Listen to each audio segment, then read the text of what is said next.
shit. Like, we live in a dead culture, has no sense of self-preservation or truly building things that matter. Sort of, it's a cliche to say it, but like basic common sense is not observed. It's like it's some kind of abandoning of basic self-interest for some kind of principle that just leaves us in the dust. And there's kind of no way out of it. It's like we've built upon these lies upon lies upon lies that justify having a worldview. Our entire society has a worldview which is completely alienating and destructive and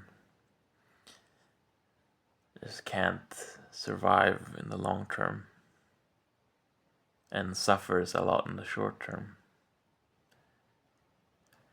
And I think when a person sees this kind of decline, it's not really, I mean, there's two things that people do, I think, automatically. Is that there's either a lot of hedonism, or by some there might be an attempt to sort of, if your society is crumbling, if everything feels like it's falling apart, you might resort to asceticism and sort of ignoring the world. And I don't think either of these things are particularly wise, although I'm guilty of one a lot more than the other. But it doesn't seem to me that really, I mean, I'm sure it is beneficial to sort of isolate yourself from madness. If society is crazy, maybe you should get out of society, and maybe you'll have the chance to rebuild if things are broken down.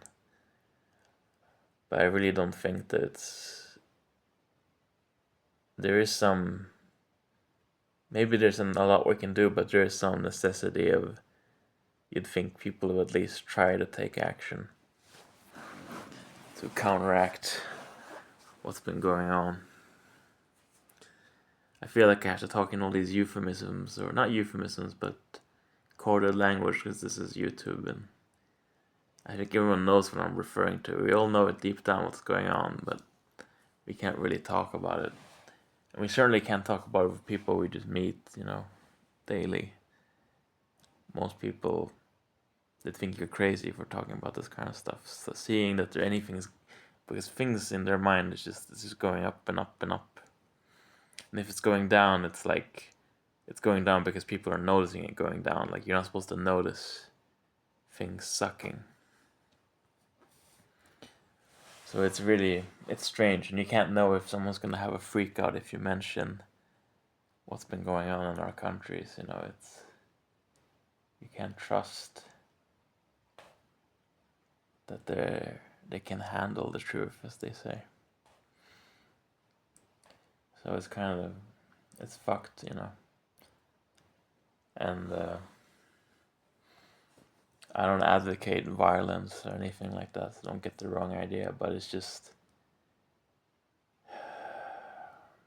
a fundamental lack of action, and there hasn't been a situation. I mean, people talk about in history, if we're just referring to history, all these cases where there was supposedly non-violent resistance to this type of stuff. And the truth is, there never was. Like, people bring up Gandhi and things, like, people bring up all those things like they're examples of where you just peacefully resisted, but there was always this vague threat of violence in all those situations. And it was already that, like, the state really wanted to do what they did and change what they did, and it came more from above than it came from below, like in every case. So there's always an element of force. It's just about being wise with it. But then again, there's a lot of societies which eventually did have organized uprisings and things, but they began with just a heightened air in the air of hostility.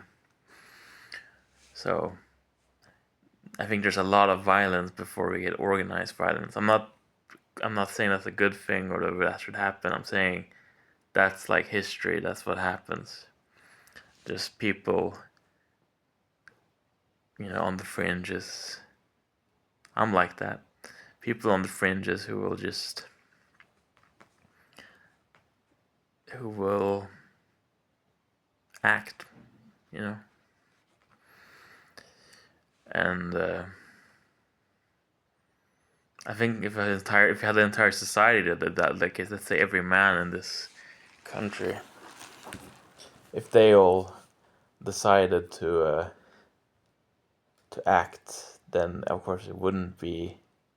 That's people talk about fed ops, people being goaded into committing violent actions and that being rounded up because of it, and then that's the trick, make people do something that's legally actionable.